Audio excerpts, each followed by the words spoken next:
Good evening, Kenton community. My name is Sabatino Samato. I am your superintendent, and this is your weekly connection. So we have some updates today. Our most important update is informing all of our community about our elementary model now that we're coming closer to our first date of bringing students to in-person hybrid learning. And as we talked about in our previous parent forum, and as we've discussed last week in the weekly connection, we've made the decision in Kenton to really look at that instructional model so that we can provide the best education that we can for our students. So with that update today, it is such an important update that I also wanted to bring along a colleague, Mr. Michael Muscarella, who is our Director of Elementary Education, and he is really going to give the finer details to all of our community and what to expect. Good afternoon, Kenton families. My name is Mike Muscarella, and I'm the Director of Elementary Education for the Kenton School District. This afternoon, I'm going to be talking a little bit about the changes in elementary education for K-4 as we begin the transition from remote learning to hybrid learning. Concerns have surfaced regarding the developmental appropriateness of instructing both in-person and virtual primary students simultaneously, meaning the teacher has students virtually and the teacher would have students in person in his or her classroom. We've recognized that our students need more individualized attention as their management needs compete with their learning needs. All students, hybrid and virtual, regardless of the model, will have the opportunity for dedicated learning time that meets their developmental needs. We are in the process of sending letters to families electronically today and in hard copy form. This afternoon, I'm going to talk about virtual and hybrid learning. First, we're going to start with virtual. For fully virtual students, math and literacy instruction will be delivered by a dedicated math and reading specialist, meaning our RTI teachers, who are specialists in the area of math and reading. The first phase-in plan will be for our kindergarten and first grade students. Those students will have a dedicated teacher for math and for reading. The second phase, with second, third, and fourth grade students, they will remain with their teacher through November 16th. At that time, when other students come back to the hybrid learning model, students will receive a dedicated teacher in both math and reading.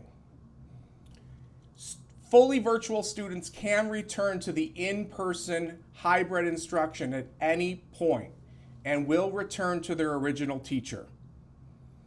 Fully virtual students will stay connected with their original teacher each day through a morning meeting for fully virtual students only. So let's talk about virtual. If you're in full virtual learning for kindergarten through first grade, your child will start with their original teacher each morning for a morning meeting, followed by instruction by a dedicated reading teacher and a dedicated math teacher. Those teachers will be contacting you within the next few days to talk about the schedule and introduce themselves to you. So now let's talk about grades 2, 3, and 4. For right now, there are no changes. Come November 16th, when students begin to phase into the hybrid model, we will do the same thing. Students who are staying in the full virtual model will meet with their child's original teacher in the morning, followed by a dedicated reading teacher and a dedicated math teacher.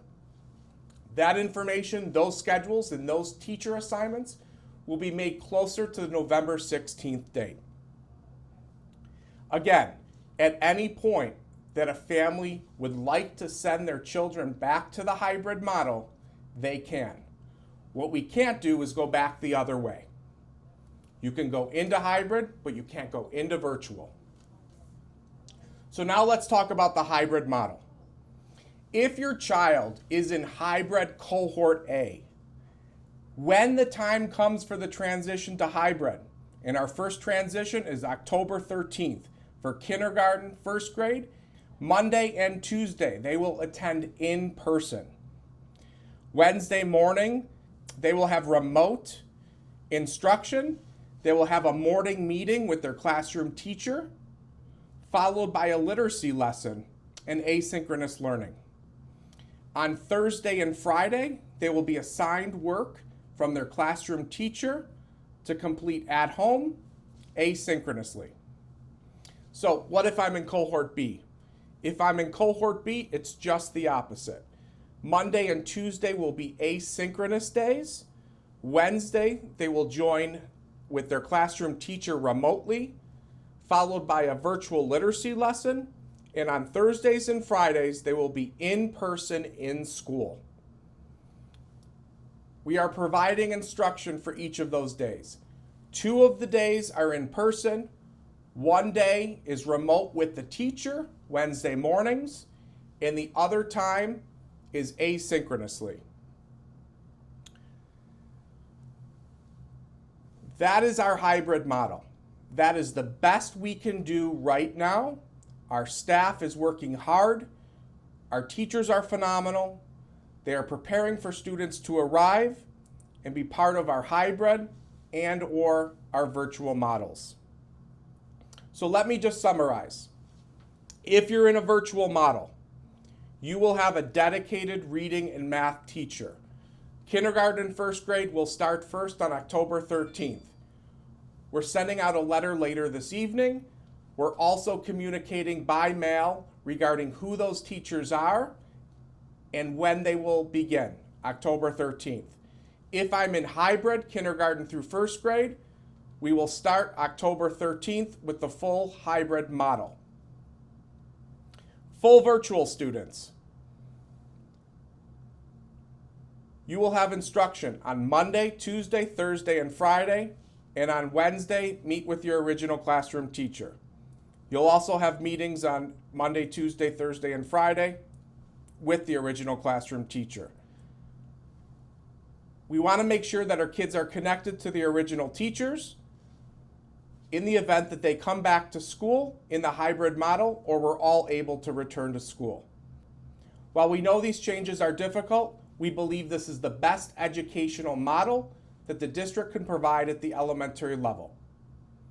We're looking forward to partnering with you, and we look forward to implementing these changes as we move forward in this pandemic. So thank you very much, Mr. Muscarella. And as you can see, ladies and gentlemen, this is what we've been talking about. We gave this update during our parent forum, made this announcement of this change. We also gave an update in the weekly weekly connection last week. And ladies and gentlemen, it's always regarding, all of our decisions are always aligned with our 2 objectives. Our 2 objectives, of course, we know that number 1 objective is safety. But our second objective is providing the best instructional model possible given the circumstances. And a kudos to all of our departments because, folks, it's much easier to proceed in everything that we said and just stay the course. But when we see that something isn't going to be as good as it can be, and we change direction and change the model so that we can give that best instructional model, it is really a great thing. So I really want to give, I know how challenging it is. I know how these changes are challenging. But trust me when I tell you, folks, we've put our best thinking around this. We've had a lot of people at the table. Thank you to our teachers and to our administrators for really coming together to figure out what's going to be best for kids. And this is what we can guarantee you, especially for our earliest learners, this is going to be best for kids. Number 2 in the update this week is a mask update. I want everybody to be prepared for this because the CDC, our Center for Disease Control, has really made recommendations along the way during this COVID pandemic. And their most recent recommendation has been about face coverings. And they've really recommended against these things called gaiters. You know, usually you see people wear them around their neck and they pull them up. For the most part, they're very thin and they're not stopping anything from coming out. And that's the guidance that we've given when the spread of the virus from coming out from a person. Okay, so because they've recommended against gaiters, bandanas, and masks with valves and vents. Our reopening plans are going to be modified. We're not going to be able to wear those in the schools, ladies and gentlemen, and I want to give you as much update as we can on that. The masks that we provide to kids are not going to be in that, and they are not that. A lot of you have received a mask from the school district. You'll notice they are not gaiters, they're not bandanas. Those masks are still appropriate, but gaiters, bandanas, and valves and vent masks are not. And those face coverings we're really going to need help with. Remember, when students and staff are in the building, masks are mandatory. So this is a very important update as we get closer. We have another orientation coming up this Wednesday. Those families know for our K-1 students, they know who they are and who's attending this week. So just also follow that same guideline when we come to that. A new part to our weekly update, and I'm really excited to share this. We're always talking about all the things that are being thrown at us during this pandemic. And, you know, folks, as a community, we still have to step back from time to time and really recognize people in our district that make us Kenton proud because of their dedication and how wonderful they are. So we're going to have a segment every week now of that Kenton pride and those recognitions. So please watch this all the way through and hear all these great recognitions that we have in Kenton. First, the Erie County Association of School Boards, wonderful organization that works with all school districts and works with our Board of Education. They recognize two of our members this week. Miss Gina Santa Maria. This is the first year that the Erie County School Boards have recognized district clerks, and Miss Santa Maria was honored for her work in Kenton and regionally helping to establish a training program for Western New York district clerks. She has served as a district clerk and assistant to the superintendent for the past 6 years. So congratulations, Miss Santa Maria. She does a wonderful job. Also, Erie County Association of School Boards, they've recognized our own board president, Matt Shimera. He is in his second year on the board, in his first year as president, and he received a Rising Star Award for demonstrating ongoing learning, commitment, and service. So wonderful job, both of you. Thank you very much for always representing us and the hard work that you put in on a daily basis to and being committed to our community. So thank you, Gina and Matt. Another recognition goes to a department, and I'm going to name these people by names, but folks, we really have to give some time to show appreciation for our technology department. These folks have been working overtime, countless hours, unpaid hours, during family time, staying up all night, getting things together for families, for teachers, for students, and they've really just done an amazing job, They prepared and distributed thousands of Chromebooks and iPads. They provided technology support for hundreds of teachers to help them prepare for their classroom for the first day of school and transition to remote learning. And they provided nonstop technology support to students and staff. Please help me in showing appreciation for these folks. They're led by the Interim Director of Technology, Miss Debbie Ippolito, and Assistant Superintendent for Instruction and Student Services, Miss Kelly White. Our technicians and technology specialists include Brandon Charmante, Christopher Galick, Scott Guagliano, Colleen McGroder, Michael Shovlin, Bill Steffen, and Bruce Zeller, and also account clerk typist Lynn Taylor, with support from our Erie One BOCES partners. Those folks have really, you see them all over the place, just helping people however they can.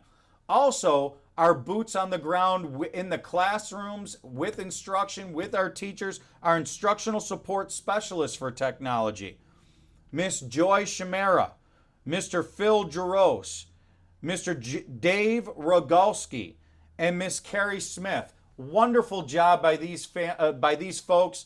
Wonderful job for families. Really, they are irreplaceables in our district, and they have just worked so hard to really make this happen. We would not, as tough as COVID is, we would not be anywhere without this department. And they've been doing it even short-staffed, ladies and gentlemen. They are the definition of lifting each other up and helping us continue to elevate everyone in Kenton. So thank you very much. Our last recognition for today are our elementary schools. Our elementary schools, our teachers, and our leadership they've been doing a wonderful job, really countless hours of preparation, getting ready for that October 13th date for these orientations, continuing the virtual learning and doing it the best of their ability. But a special thank you to our elementary leadership.